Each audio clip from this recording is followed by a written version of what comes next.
Pure. Maganda pa din. Yun. Enjoy.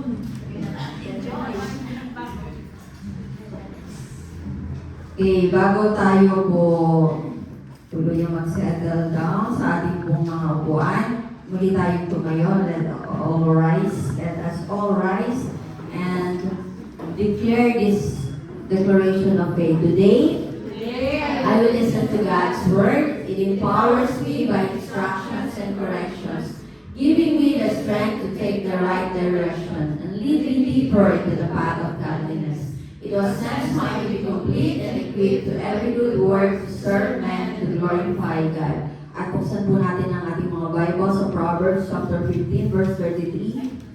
I am reading in New Living Translation. Fear of the Lord teaches wisdom. Humility precedes honor. May po tayong manalangin. Our Heavenly Father, Lord, once again we praise you, we glorify your name, Lord God, at patuloy Panginoon na nagpapasalamat po kami, Lord God, for your word na aming po pag-aaralan sa umaga nito, Lord. We pray, Panginoon, na bigyan po kami ng knowledge, ng wisdom, ng understanding, Lord God, upang sa ganun, Lord God, ay may part po sa buhay ng bawat isa, Lord God, ang iyong mga nais na ituro sa umaga nito, Lord God. At Lord, give us the courage, O God, help us to apply all of them, Panginoon, sa aming mga pang-araw-araw na pamumuhay. And to your servant, Lord, na gagamitin mo sa umagang ito, tunay nga, Panginoon, na dalangin niyang itago mo lang po siya sa iyong likod at tanging mga salita mo lang po ang mapatawi sa kanyang mga labi at ang kaluwalhatian mo lang po ang makita sa kanyang buhay, Lord God. To you all guys, glory, honor, and adoration. This powerful name we pray. Amen. Sige po, pwede na po tayo umupo. So, we're on the new year. So, new year, new team. So, anong team natin for the year 2026? Wise.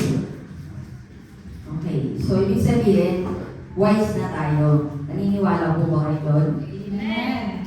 At ang gusto ng Lord is whole year of 2026 is maging wiser po tayo. At this month, the first month of the year, ang ibinigay po sa atin is our verse or our theme, wisdom begins with reverence. So sabi nga po ulit sa Proverbs chapter 15 verse 33, fear of the Lord teaches wisdom, humility precedes honor. So, how will we gain wisdom and honor, mga kapatid? Dalawang puntos lang tayo ngayong baga, kaya tayo mabilis lang. Una, fear the Lord. Sabi po, ano po ba yung ibig sabihin ng fear of the Lord? Sabi po, it is a reverent awe for Him and His power, a deep respect for His commandments and laws.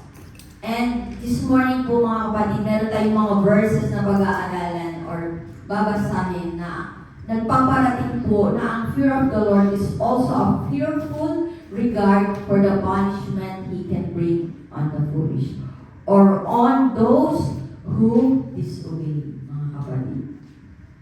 So sabi po ni Moses sa Deuteronomy chapter 10 verse 12, and now Israel, what does the Lord your God require of you? He requires only that you fear the Lord your God and live in a way that pleases Him and love Him and serve Him with all your heart. Sabi po, ang ating Panginoon is a jealous God. So si Moses, ilang taon siya nung namatay? 120 years old siya. At siya po lamang ang propeta ng Panginoon na nagkaroon ng kakayanan na makipag-usap kay Yahweh ng harap-harapan. Wala nang ibang prophet na gano'n. Tama? At siya po, hindi niya naranasang manlabo ang kanyang paningin or manghina ang kanyang katawan. Diba? Grabe yung ng Lord kay Moses. So, ito yung sinabi ni Moses, diba, sa Deuteronomy. Nasabi, ano daw po yung nire-require ng Panginoon mula sa kanila. Kasi bakit? tapyas ng bato na pinasulatan ng 10 utos ng Panginoon, pang-ilan ba yung ginawa ulit ni Moses? Kasi pasaway yung mga Israelita. Nakailang gawa si Moses? Nakadalawa siya, di ba? Kasi yung una, nung nagawa yung una, ang ginawa ng mga Israelites? Gumawa ng gintong guya. At yun yung worship. Ang sabi ng, kaya sinabi nito ni Moses, he requires only that you fear the Lord your God and live in a way that pleases Him. Ang sabi ni Moses, dapat ang Panginoon lang po yung mahalin at paglingkuran natin ng buong puso at kaluluwa. So ano dapat ang punishment na nagagawin ni Lord sa mga Israelites noon? Diba dapat lilipulin niya na. Pero nagkaroon ng petition si Moses. Kaya hindi tinuloy ng Lord. Kaya mga kapatid, ito po yung nais ng Panginoon na maunawaan natin when it comes to fear, yung fear natin po sa Kanya. At ano po yung sinabi ni Joshua sa Joshua 24 verse 14? So fear the Lord and serve Him wholeheartedly. Put away forever the idols your ancestors worship when they lived beyond the Euphrates River and in Egypt. Serve the Lord alone. So si Joshua, siya yung pumalit kay Moses. No, pinatong ni Moses ang kanyang mga kamay kay Joshua, na puno ng karunungan sa pamamahala si Joshua. So yung wisdom, na-feel din siya ng so much wisdom when it comes po sa pamamahala. So sino rin ang nais ng gano'n? Yung mga leaders dito, syempre galing yung panalangin natin, di ba? Ang nais natin is makapag-lead po tayo ng ayon sa kalooban ng Lord. At sabi nga po, di ba, fear the Lord and serve Him wholeheartedly. Huwag daw tayo po magkaroon ng ibang idols. Diba? Huwag natin gawing idol yung leader natin. And sabi po ni Prophet Samuel, so 1 Samuel chapter 12 verse 14, ano po ang sabi doon? Basahin po natin sa verse 14 mga kapatid. Now if you fear and worship the Lord, and listen to His voice, and if you do not rebel against the Lord's commands, then both of you and your king will show that you recognize the Lord as your God. Don't be afraid, Samuel assured them. You have certainly done wrong, but make sure now that you worship the Lord with all your heart and don't turn your back on Him. Okay, ang sabi po dyan ni Prophet Samuel, okay lang na magkamali kesa mag-turn back po tayo sa Panginoon. In a sense, mga kapatid ng ano, pag po tayo ay nagkakasala sa Panginoon, ano po ang mas pinipili natin? Ang lumayo o ang magbalik sa Kanya, humingi ng kapatawaran at magpatuloy? So sa palagay niyo po, alin doon ang mas nais ng Lord para sa bawat isa sa atin?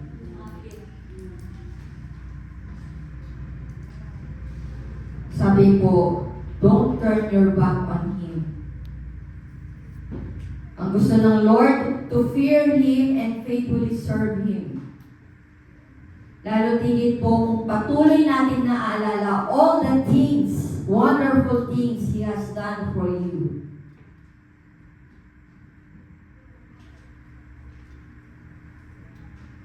Ano naman po ang sabi ni David? Sa Psalms 34 verses 9 to 11.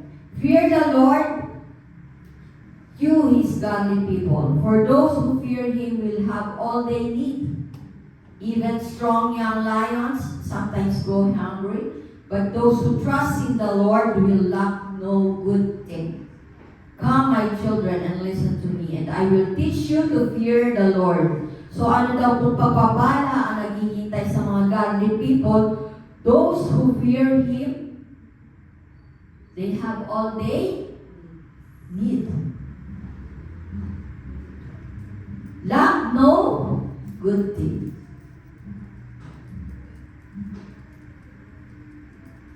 Kaya po nawa mga kapatid, let us all have this fear of the Lord. At anong sabi ng wisest man in the Bible? Sa Ecclesiastes chapter 12 verses 13 to 14, sino ang nagsabi nito? Sabi po sa verse 13, that's the whole story. Here now is my final conclusion. Fear God and obey His commands, for this is everyone's duty. Mga kapatid, ito daw po ay everyone's duty. And sabi po sa verse 14, God will judge us for everything we do. Including what? Including every secret thing, whether good or bad. So kaya po, ang gusto ng Lord is magkaroon po tayo ng takot sa Kanya.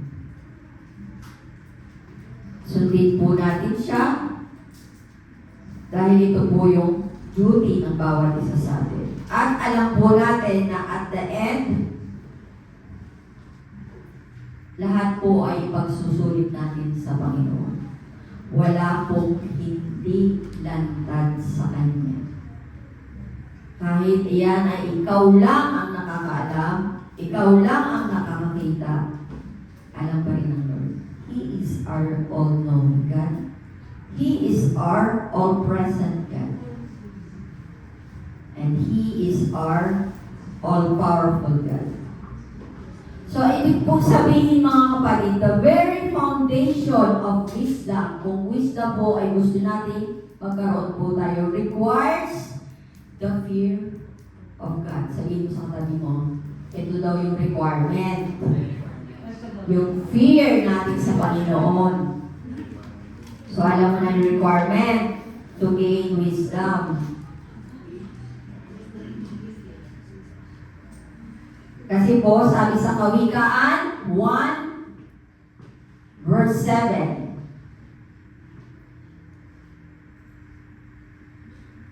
ang pagkatakot sa Panginoon ang simula ng karunungan. Ngunit sa hangal, walang halaga ang karunungan at ayaw niyang maturuan. Turuan mo daw po ang isang wise na tao. Tatanggapin niya. Pero kapag hindi wise, foolishness na yun sa kanya. Walang halaga yun sa kanya, mga kapatid. At sabi po sa Kawikaan, chapter 9, verse 10, ang pagkatakot sa Panginoon ang simula ng karunungan at ang pagkilala sa banal na Diyos ay nagpapahiwatig ng pagkaunawaan. So, yun po ang sinasabi dyan. Simula ng karunungan. Pero pag wala po tayo mga kapatid na takot sa ating Panginoon, without it, you cannot even get started. At sabi po sa Psalms 111 verse 10, basahin po natin na malakas mga kapatid. Ang pagkatakot sa Panginoon ang simula ng karunungan. Lahat ng sumusunod sa kanyang mga utos ay may mabuting pangunawa. Purihin siya magpakailanman. So, ibig sabihin mga kapatid, true wisdom stems from this reverence. Kasi ito po yung nag-guide sa bawat isa sa atin upang maunawaan natin at makapamuhay po tayo ng tama. Tama ba? So, ibig sabihin, when you fear the Lord, agree po ba kayo mga kapatid? When you fear the Lord, you have no fear of man.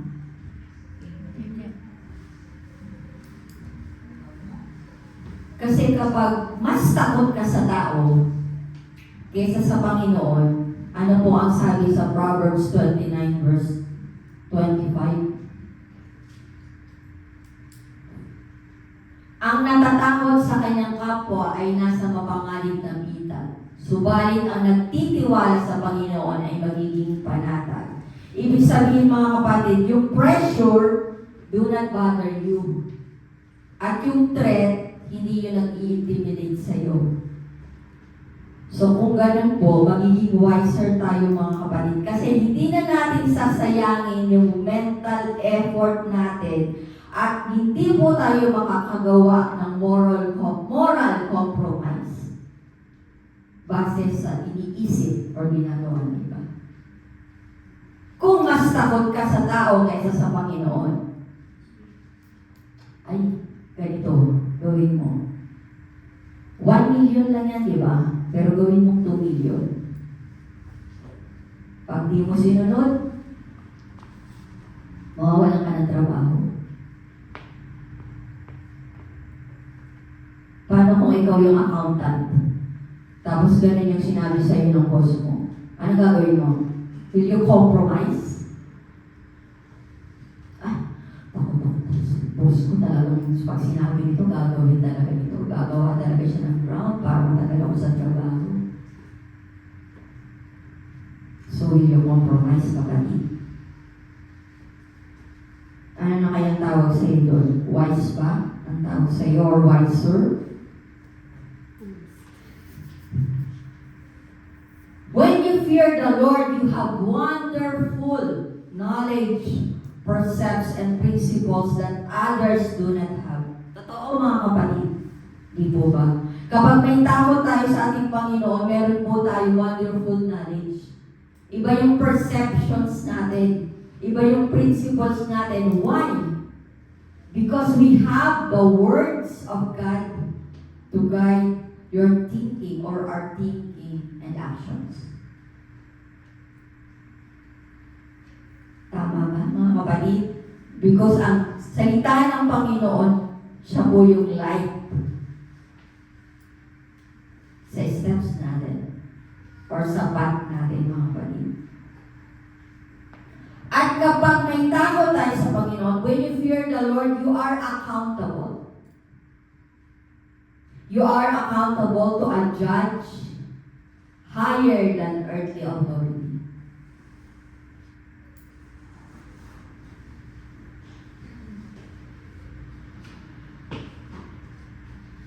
Kasi ang mga tao, tayo po mga tao, we are men sin easily.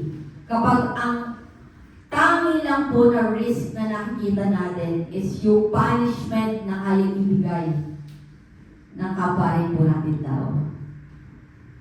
Pero yung fear of God, ito po yung nagbibigay sa atin ng greatest motivation to make wise and righteous choices.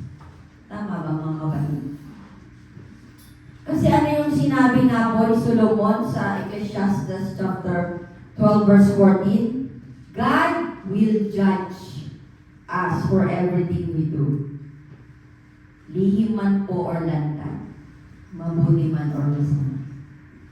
So when you fear the Lord, alam mo, may judge na nakatingin sa iyo. At hahatulan niya po ang bawat isa sa atin ayon sa ating mga gawa.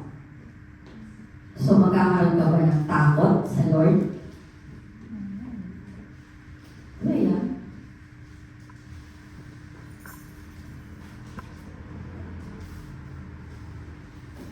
And secondly, ano pong sabi? This precedes honor. Bago daw po ang honor, ito daw muna. Be humble or humility. Humility is the willingness to reject your own thoughts and opinions in order to be taught by God or other man wiser than yourself. It is the ability to take correction, confess your faults, and change your methods based on the instruction of others of God.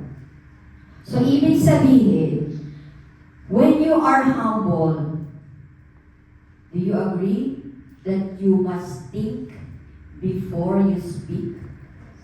Yes. When you are humble, you think before you speak, and you speak how? Gently and kindly. Kasi alam natin mga kapatid, diba? Lalo na pag galit tayo. Kung anong laman nito, ito rin yung lumalabas sa bibig mo. Kaya pag galit ka, hanggang maaari, sino dito yung bihira lang magalit? Amen. Pero pag nagalit naman, Amen. yun ang delikado mga kapatid, di ba? Kaya nga, ganito po ang sinasabi ng salita ng Panginoon. Kasi nga po, yung ating mga labi o ating mga puso, is deceitful din po ba mga kapatid? So you know the foolishness of your heart and lips. So tayo pa naman, alam po natin mga kapatid bilang mga tao, di ba, na nagiging natin ang respect ng iba. So how? Sa kung ano yung pinapakita natin. You want respect? You want to gain it? So dapat maging cautious tayo, mga kapatid. You want to be honored? Honored. You want to be honored? So sabi po sa salita ng Lord sa Proverbs 15 verse 1, inyo pong basahin ng malakas. Ang maliwanag sa sagot ay nakakapawi ng puot, ngunit lalong nakakapagpagalit ang pabalang ng sagot. So alam na maging malumanay kahit pa ganun na talaga yung pitch ng boses niya mga kapatid. Ganito na talaga ako, hindi ako galit. Totoo ba hindi ka galit? Oh, bakit ang lakas ng boses mo? Ganyan na talaga, parang kasama ng malunok ng microphone, mga kapatid. Pero yun daw po, pabalang na sagot ay lalo daw po nakakapagpagalit. So alam niyo na mga kapatid ha, be gentle, be kind. Kasi hindi po natin alam kung ano yung mga pinagdaraanan ng bawat isa. Pagod kasi ako sa work, yung pala mas pagod si kapatid kesa sa'yo. So be kind and be gentle. Think before you speak. At ano po ang sabi sa Proverbs 16 verse 13? Nalulugod ang mga hari sa mga taong hindi nagsisinungaling. Minamahal nila ang mga taong nagsasabi ng katotohanan. So, atin po mga kapatid, pagsikapan na lahat po ng lumalabas sa ating mga labi ay pawang katotohanan. At ano po ang sabi sa Proverbs 17 verses 27 to 28? Maganda din talaga ito sa Tagalog. Basahin niyo rin po mga kapatid.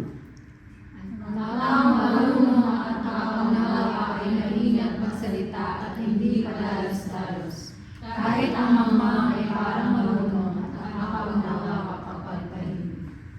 Diba? We seems wise when we are silent. So, totoo pala yung sinasabi na, let's talk. Let's listen.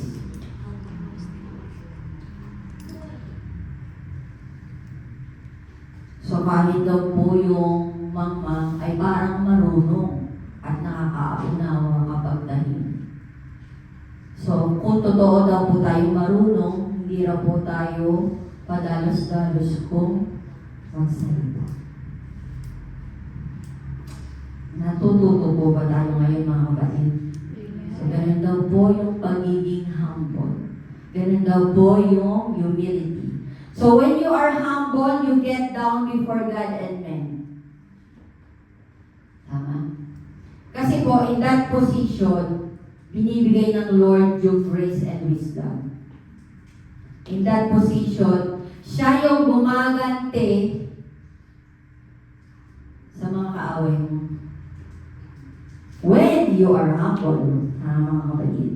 And in that position, it exalts you above others. Ano ba yung sabi sa James 4 verse 6? And He gives grace generously, as the scriptures say, God opposes the proud but gives grace to the humble. So, ibig sabihin, He will crush the proud and promote the humble. At kapag pinromote ka ng Lord, you are truly humble when He exalts you, pero nanatili pa rin hindi ka naging arrogant. At yung self-confidence mo, hindi nagagaling sa sarili mong kakayanan. Kung hindi sa Kanya. At sa Kanya mo rin po ibinabalik ang papuri. Hindi sa sarili. So, ganun mga kapatid po ang humility. At ang sabi ng Lord sa Proverbs 15 verse 33, fear the Lord teaches wisdom, and humility precedes honor. So, humble ka kapatid, kasunod na yan yung honor. At kung nais mo ng wisdom, then fear the Lord. So the path to becoming wise begins with honoring God. And the path to receiving honor is by being humble. Sige po mga kapatid, tayo po yung mukanta namin. Ang Diyos na managpapangyarihan sa lahat. Muli, Panginoon, maraming salamat for today, Lord God. For this morning, you've given us at sa mga kapatid ko, Panginoon, na nakasama po namin sa umagang ito, Lord God. Lord, maraming salamat sa iyong mga banal na salita, sa iyong mga buhay na salita, Panginoon, na tunay nga po nagtuturo sa amin, nagtutuwid sa amin, at nagpapalakas po sa amin, Lord God. Thank you, Lord God, for all the teachings, for all the instructions, Lord God, for all the commandments and laws you've given us, Panginoon. Mula noon hanggang ngayon at alam po namin in the near or in future, Panginoon, patuloy mo kami tuturuan through your words, Father God. And Lord, thank you so much for making us understand more, Lord God, how to fear you and how to be humble. Thank you, Lord God, for exalting us when we humble ourselves. Thank you for promoting us. At salamat po, Lord, because sa iyo po ang vengeance. Sabi mo nga po, kung kami po ay may mga kaaway, Lord God. And Lord, thank you. Sa mga pagkakataon, i-apply namin ang mga natututunan namin sa iyong mga salita. At sa pamamagitan ng noon, Lord, yung glory, Lord, na ibabalik namin sa iyo. Yung honor, Panginoon, ay ibibigay namin sa iyo. Salamat, Lord, for all those privileges, Lord, na makita nila na dakila ikaw na Diyos na kinikilala namin. Na makapangyarihan, na mapagmahal, ikaw na Panginoon na aming sinasamba, Lord God. Thank you, Lord God, sa mga kapatid ko po na kasama namin sa umagang ito, together, Panginoon, or as well as their respective families, Panginoon, patuloy mo po na pagpalain, Lord, sa lahat ng aspeto ng kanilang buhay, Panginoon. May you continue, Lord God, may we continue, Father God, to grow in our knowledge and our love in you, Panginoon. Maraming salamat, Lord God, for your presence this morning. Thank you for leading us, Lord God. And thank you once again for helping your servant today to share your word, Lord God. All the glory, all the honor, all the praises belongs to you, Father God. In the name of Jesus, our Savior. Amen. Amen.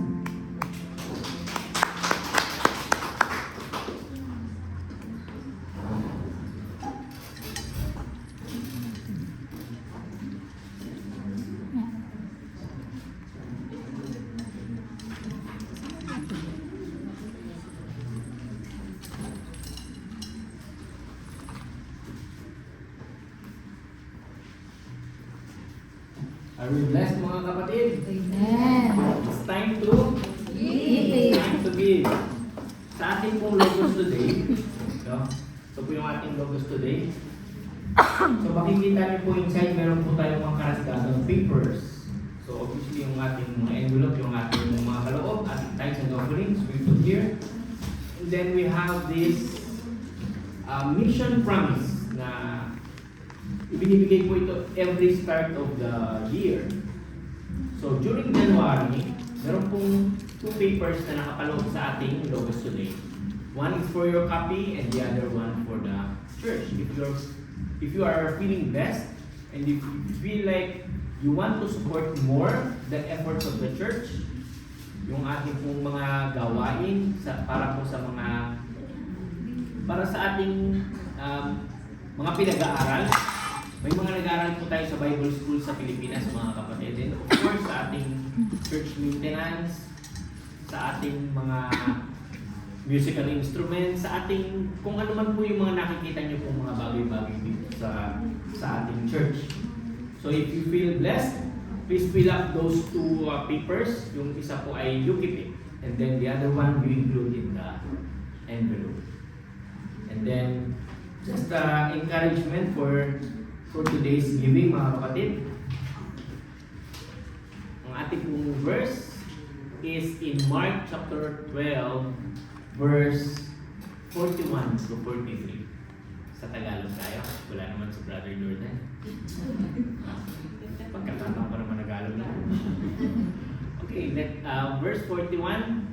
Sabi dito, umupo si Jesus malapit sa pinaglalagyan ng mga kaloob doon sa templo at pinagmamasdan ng mga taong naghuhulog ng pera. Maraming mayayamang naghulog ng malalaking halaga. 42, may lumapit doon na isang mahirap na byuda at naghulog ng 2 pirasong barya.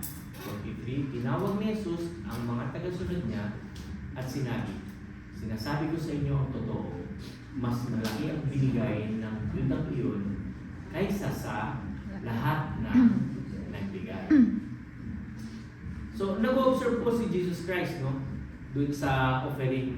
Because ito pong, the context of this verse, mga kapatid, is just a few weeks before ipako sa krus si Jesus Christ. So nung habang nag-observe siya, he observed that yung widow, binigay niya yung kanyang all. And the widow, alam ba ni Jesus na talagang widow ito? Nakausap niya kaya ito? Of course, that's a divine revelation. Hindi niya na po kailangan pa, ay, widow ka ba? Marami ba talaga yung nilalagay mo? Hindi po ganun. Of course, ito po ay demonstration para po dun sa kanyang mga followers. So habang nung ibinigay po nung widow yung kanyang tinawag niya po yung kanyang mga alagad. And set an example that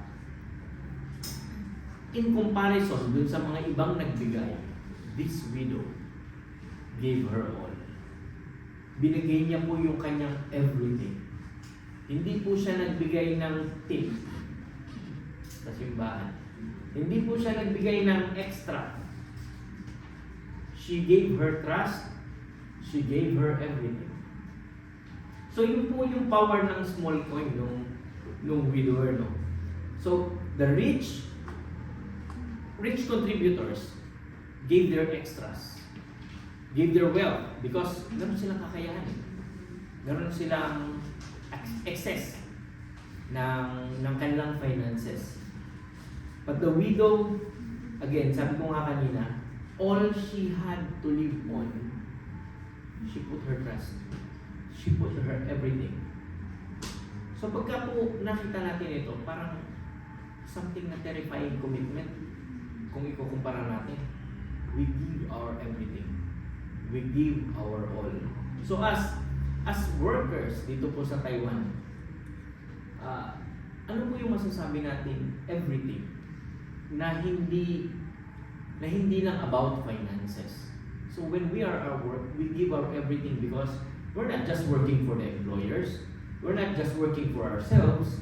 Hindi lang po tayo talaga nagtatrabaho para sa mga minamahal natin. We work actually for the Lord. We give our everything, we work for the Lord.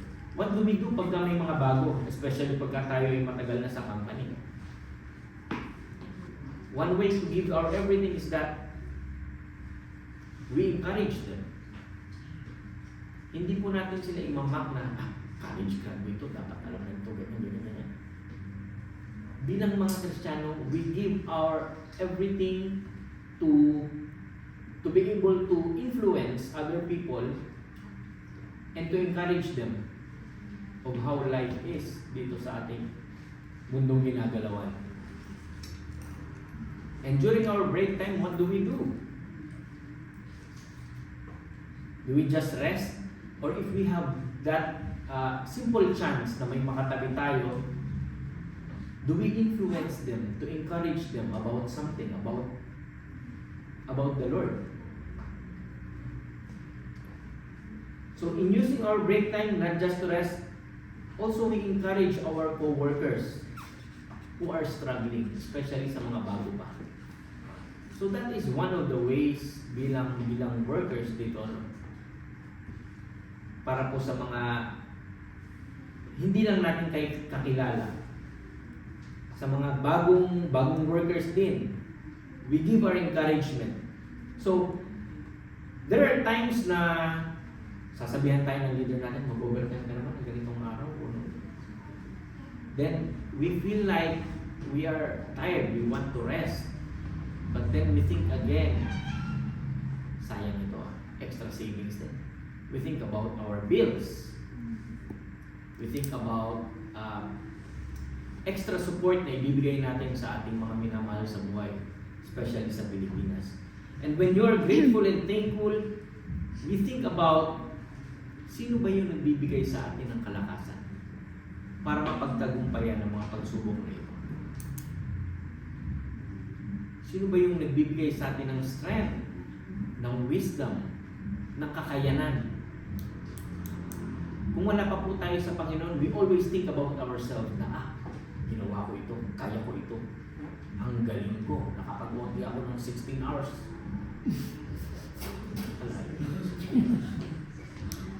In one day. Hindi na yata uso yung meron. We always lift up ourselves kapag wala pa po tayo sa Panginoon. But if we always consider that we are working for the Lord, we acknowledge that everything comes from the Lord. And by doing so, we also contribute our tithes and offerings for our Lord. Amen po ba? Amen. Let's bow down our heads and let's pray for our tithes and offerings. Heavenly Father, we thank you, Lord, for the strength that you provide para po kami ay magkaroon ng kakayahan sa aming mga work.